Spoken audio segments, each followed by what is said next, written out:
اللہ تعالیٰ نے ہمیں آخرت کی کامیابی اور آخرت کی ترقی کے لیے دو چیزوں کا پابند کیا ہے۔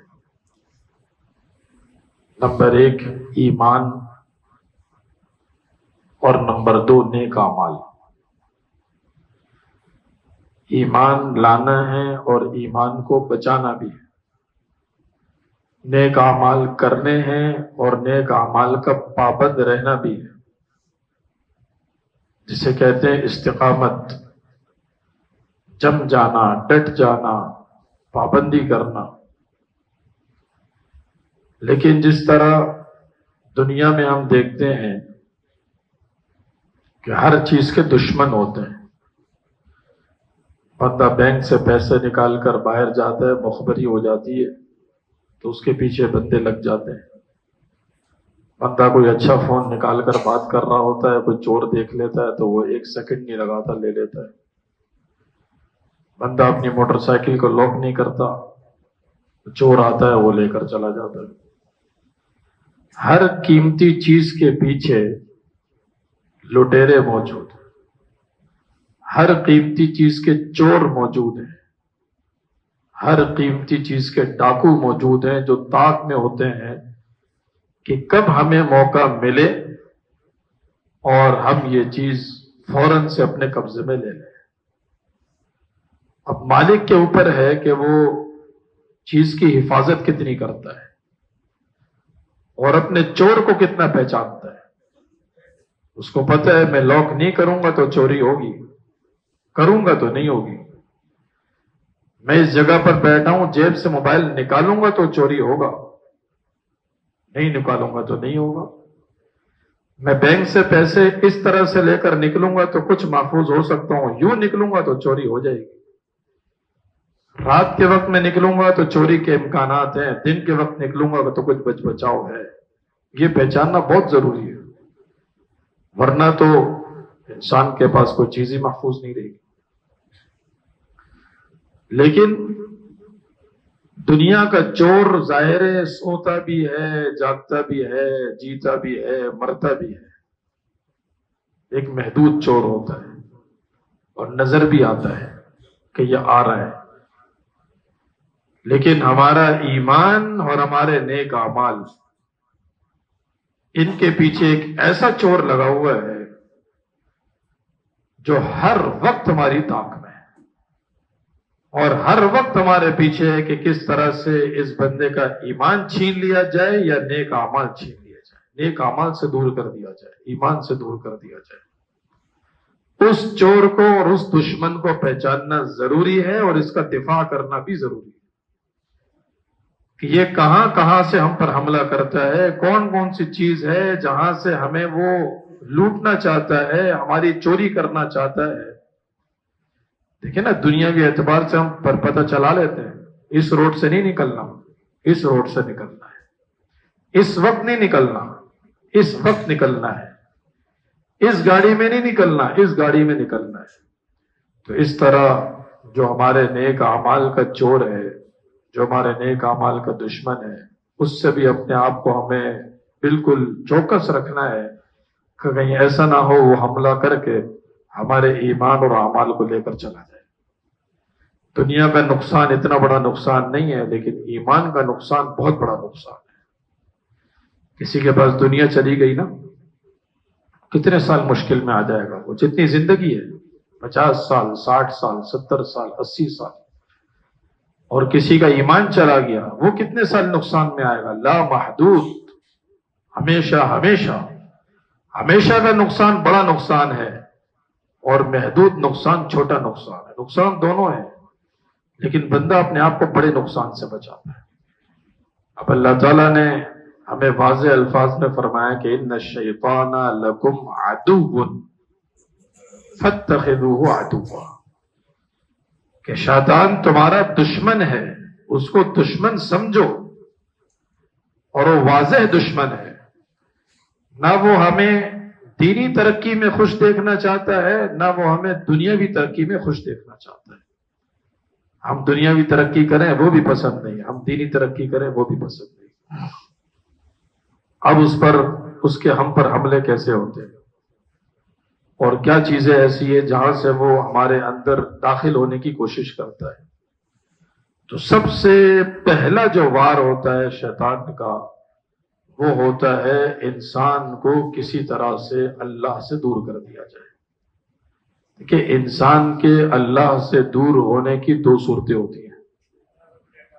پہلی چیز یہ ہے کہ انسان نماز میں سست ہو، اس لیے کہ نماز انسان اور اللہ کے درمیان ایک بہت بڑا کنیکشن ہے۔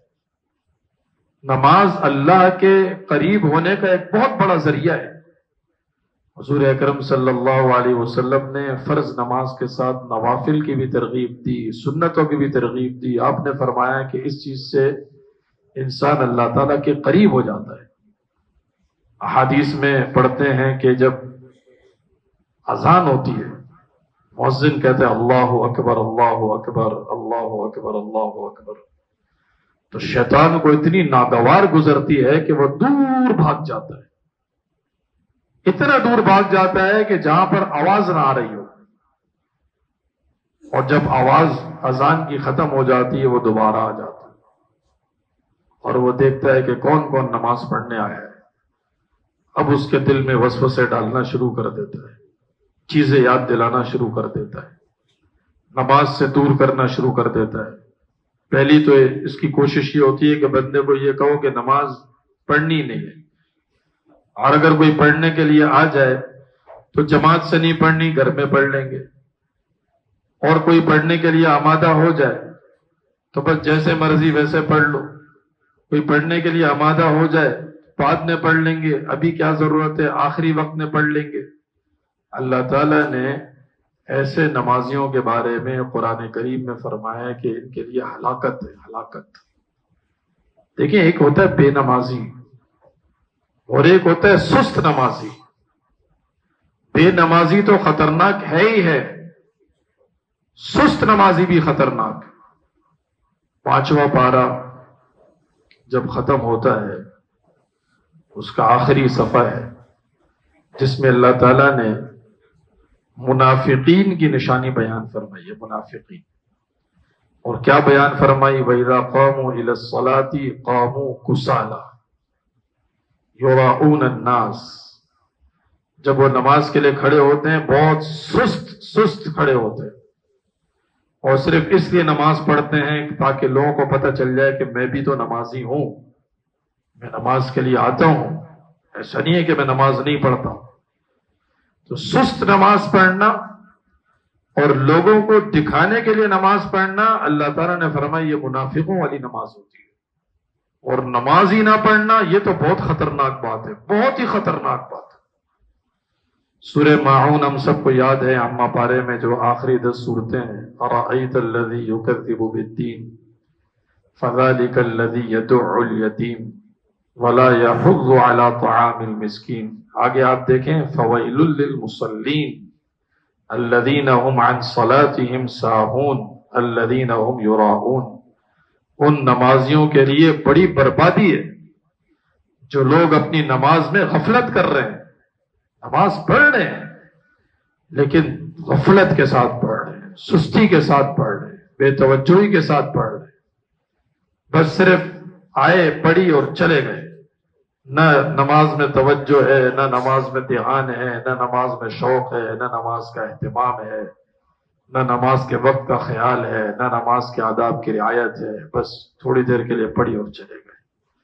ایسے شخص کو حضور اکرم صلی اللہ علیہ وسلم نے فرمایا ہے کہ یہ بندہ نماز کا چور ہے، جو جلدی جلدی رکوع کرتا ہے اور بس نماز پڑھ کے چلا جاتا ہے۔ ایک دیہاتی آیا تھا حضور اکرم صلی اللہ علیہ وسلم کی مسجد میں، اس نے نماز پڑھی اور پھر آپ صلی اللہ علیہ وسلم کے پاس ملنے کے لیے آیا۔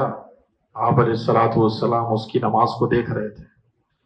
آپ نے فرمایا ارجع فصلی فإنک لم تصلی، جاؤ نماز دوبارہ پڑھو، تمہاری نماز نہیں ہوئی۔ اس نے دوبارہ سے اسی طرح سے پڑھی، پھر آیا، پھر آپ نے اس کو بھیج دیا کہ جاؤ نماز دوبارہ پڑھو، نماز نہیں ہوئی۔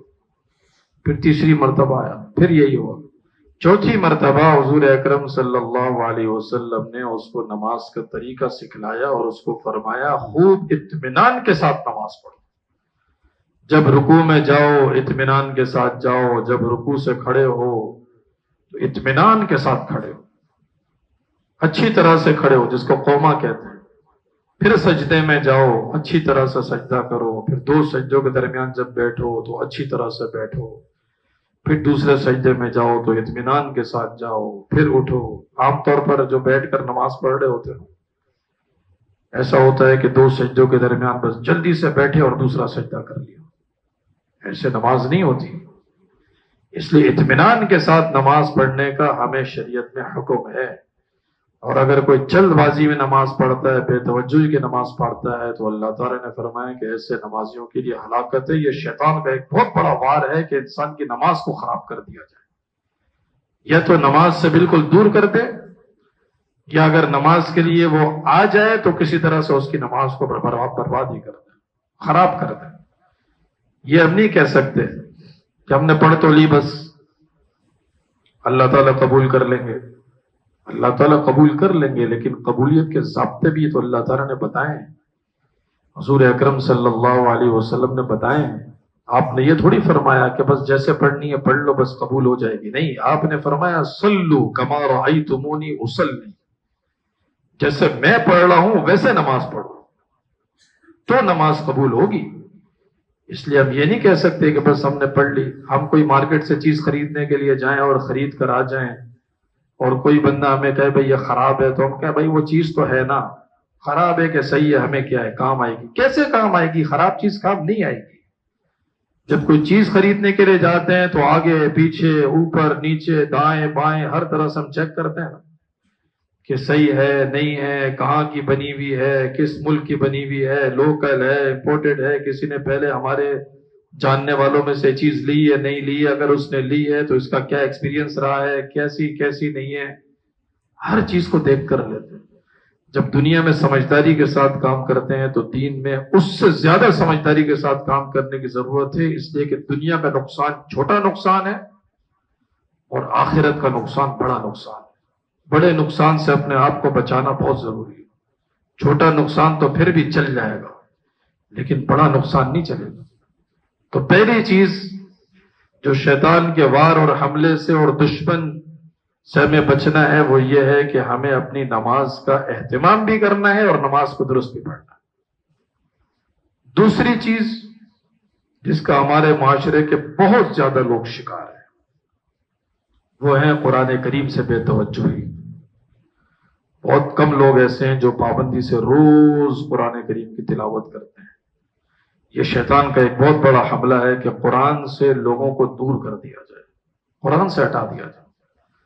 دیکھیں قرآن کریم جب انسان پڑھتا ہے نا تو یہ اللہ تعالیٰ کے قریب ہونے کا اتنا بڑا ذریعہ ہے، اتنا بڑا ذریعہ ہے، گویا کہ اللہ تعالیٰ ہم سے باتیں کرتے ہیں کہ لوگوں یہ کرو یہ کرو. یہ اللہ ہم سے باتیں کر رہے ہوں اور ہم اللہ کی باتوں کو سن رہے ہوں. یہ اللہ تعالیٰ کے قریب ہونے کا کتنا بڑا ذریعہ ہے. اور اگر ہم نہیں پڑھتے یہ خطرناک چیز ہے. دیکھیں ہمارے گھروں سے برکتیں بھی جائیں گی، ہمارے گھروں سے سکون بھی جائے گا، ہمارے گھروں سے راحتیں بھی جائیں گی. جب قرآن جائے گا نا سب چلا جائے گا. اس لیے قرآن کریم کی تلاوت کا پہلے زمانے میں لوگ ہوتے تھے نا ان کا یہ معمول ہوتا تھا کہ فجر کی نماز کے بعد قرآن پڑھنا ہے، قرآن پڑھ کے باقی کام کرنا ہے. گھروں میں سکون ہوتا تھا.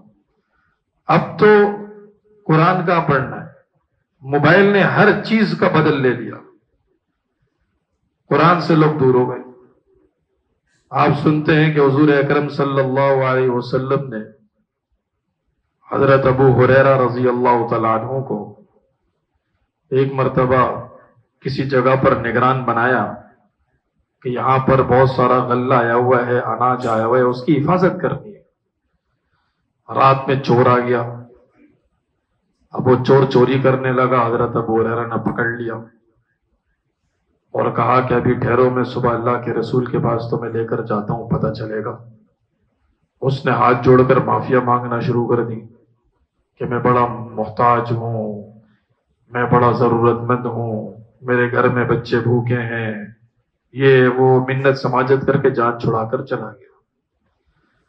دوسرے دن بھی ایسا ہی ہوا، تیسرے دن بھی ایسا ہی ہوا۔ اس کے بعد اس چور نے خود بتایا کہ میں تم کو ایسی چیز بتاتا ہوں، اگر وہ چیز تم پڑھ لو گے تو میں قریب نہیں آؤں گا۔ حضرت ابو ہریرہ نے کہا وہ کیا چیز ہے؟ بہت زبردست کام ہو جائے گا کہ چوری قریب نہیں آئے گا۔ تو اس نے کہا کہ آیت الکرسی، اللہ لا الہ الا هو الحی القیوم لا تأخذہ سنۃ ولا نوم، یہ پوری آیت پڑھ لیا کرو، میں آؤں گا ہی نہیں۔ حضرت ابو ہریرہ کہتے ہیں کہ میں جب جناب نبی کریم صلی اللہ علیہ وسلم کے پاس گیا، میں نے اللہ کے رسول کو بتایا کہ اللہ کے رسول ایسا ایسا ہوا، آخر میں یہ چیز بتا کر چلا گیا۔ تو حضور اکرم صلی اللہ علیہ وسلم نے فرمایا کہ وہ تھا شیطان، تھا جھوٹا، لیکن یہ سچی بات کر کے گیا وہ۔ اب آپ اندازہ لگائیں کہ قرآن کریم کی صرف ایک آیت، آیت الکرسی پڑھنے سے شیاطین ہمارے گھروں سے بھاگ جائیں گے، تو پھر روز قرآن کریم کی تلاوت ہمارے گھروں میں کتنا بڑا اثر چھوڑے گی اور ہماری زندگیوں میں کتنا بڑا اثر چھوڑے گی۔ اور جس چیز سے ہم دور ہیں، سکون تلاش کرتے ہیں دوسری چیزوں میں، اور سکون اندر پڑا ہوا ہے نماز میں اور قرآن کریم کی تلاوت میں۔ دیکھیں، قرآن کریم کی تلاوت اللہ کا ذکر ہے، نماز اللہ کا ذکر ہے، اور قرآن کریم نے اللہ تعالیٰ نے فرمایا کہ اللہ کے ذکر سے دل کو سکون ملتا ہے۔ اللہ بذکر اللہ تطمئن القلوب، اللہ کا ذکر ہمارے دلوں کو مطمئن کرتا ہے۔ دنیا کی کوئی چیز ہمارے دل میں سکون نہیں ڈال سکتی، اللہ کا ذکر ہمارے دل میں سکون ڈالے گا۔ تیسری اور اہم چیز جس سے ہمیں بھی بچنا ہے اور اپنی اولاد کو بھی بچانا ہے، وہ ہے بے حیائی۔ اللہ تعالیٰ نے قرآن کریم میں اس دور میں فرمایا کہ وَمَن يَتَّبِعْ خُطُوَاتِ الشَّيْطَانِ فَإِنَّهُ يَأْمُرُ بِالْفَحْشَاءِ وَالْمُنکَرِ، جو شیطان کے نقش قدم پر چلتا ہے، شیطان اس کو بے حیائی کے راستے پر لے کر جاتا ہے۔ پہلے بے حیائی کے مواقع کم تھے، اب بے حیائی کے مواقع بہت ہیں۔ پہلے بے حیائی شاید مشکل تھی، اب بے حیائی بہت آسان ہے۔ جب انسان بے حیائی میں جاتا ہے نا، سارے گناہ اس کے لیے آسان ہو جاتے ہیں۔ بچپن میں بچوں کو حدیث یاد کرائی جاتی تھی کہ اذا لم تستحی فاصنع ما شئت، کہ حضور اکرم صلی اللہ علیہ وسلم نے فرمایا کہ جب حیا نکل جائے تو جو چاہو کرو۔ بے حیا انسان سب کچھ کر لیتا ہے، جس کے اندر شرم ہی نہیں۔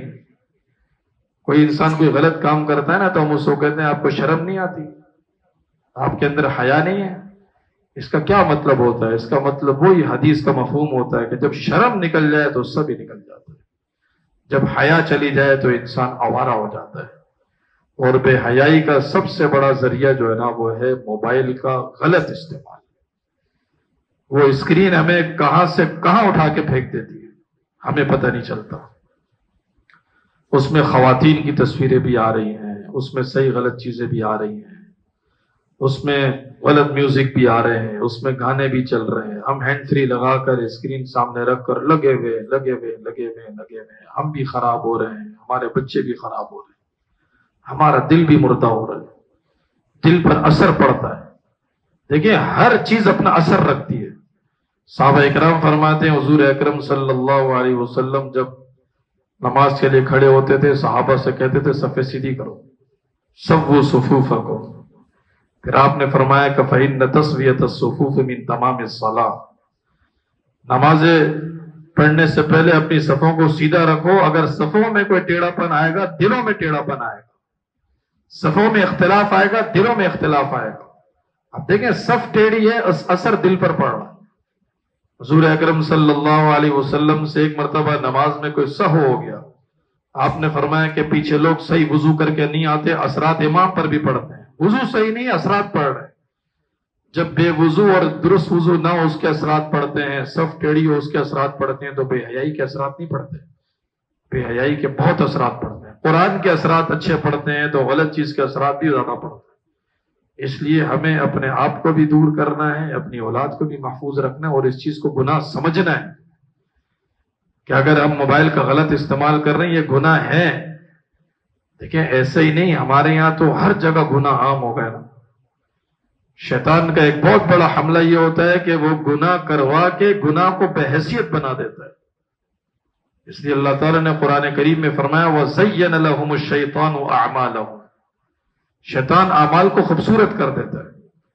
اور پتہ ہے انسان پھر کیا کہتا ہے؟ انسان کہتا ہے سب تو کر رہے ہیں، وہ بھی تو کر رہے ہیں، وہ بھی تو کر رہے ہیں، یہاں بھی تو ہو رہا ہے، وہاں بھی تو ہو رہا ہے، کوئی مسئلہ ہی نہیں. حضور اکرم صلی اللہ علیہ وسلم نے فرمایا کہ چھوٹے گناہ سے بھی اپنے آپ کو بچاؤ. آپ نہیں سنتے کہ کسی دکان میں چھوٹی سی چنگاری جلی اور اس سے پوری مارکیٹ جل گئی؟ تو چھوٹی چیز بڑے نقصان کا ذریعہ بنتی ہے. چھوٹا گناہ کیا ہم کہتے ہیں چھوٹا ہی تو ہے. ہمارے یہاں بے حیائی کا نقصان بہت ہو رہا ہے، لوگ اس کو گناہ ہی نہیں سمجھ رہے. اب دیکھیں ہمارے یہاں شادی بیاہ کی تقاریب میں آپ جائیں، وہاں پر پارٹیشن اب ختم ہو رہے ہیں. پہلے پارٹیشن لوگ کرتے تھے، اب بھی کرتے ہیں کہ ایک طرف لیڈیز ایک طرف جینٹس. اب لوگ اس کو تہذیب سمجھ رہے ہیں کہ اب کوئی پارٹیشن نہیں ہونا چاہیے، لیڈیز جینٹس سب ایک ساتھ ہونے چاہیے. سورہ نور تو آپ پڑھیں، قرآن کریم میں اللہ تعالیٰ نے کیا فرمایا؟ قُل لِّلْمُؤْمِنِينَ يَغُضُّوا مِنْ أَبْصَارِهِمْ وَقُل لِّلْمُؤْمِنَاتِ يَغْضُضْنَ مِنْ أَبْصَارِهِنَّ. کہ پیغمبر آپ مردوں سے کہیں اپنی نگاہوں کو نیچے کر لیں، اور آپ خواتین سے کہیں کہ اپنی نگاہوں کو نیچے کر لیں. دیکھیں نگاہ کی حفاظت یہ قرآن کا حکم ہے، کسی اور کا حکم نہیں ہے. تو نگاہ کی حفاظت نہیں ہوگی، بے حیائی ہوگی، بے حیائی ہوگی گناہ جنم لیں گے، بے حیائی ہوگی اللہ سے دوری ہو جائے گی، بے حیائی ہوگی ایمان کا اور دین کا نقصان ہوگا. اس لیے ہمیں اپنی زندگیوں کو تبدیل کرنا چاہیے. نمازوں کا اہتمام ہو، قرآن کریم کی تلاوت کا اہتمام ہو، نظروں کی حفاظت اور حیا کا اہتمام ہو، اور پورے کے پورے دین پر عمل کریں. اللہ تعالیٰ ہم سب کو دنیا اور آخرت کی کامیابی اور دین پر عمل کرنے کی توفیق عطا فرمائے. وآخر دعوانا الحمد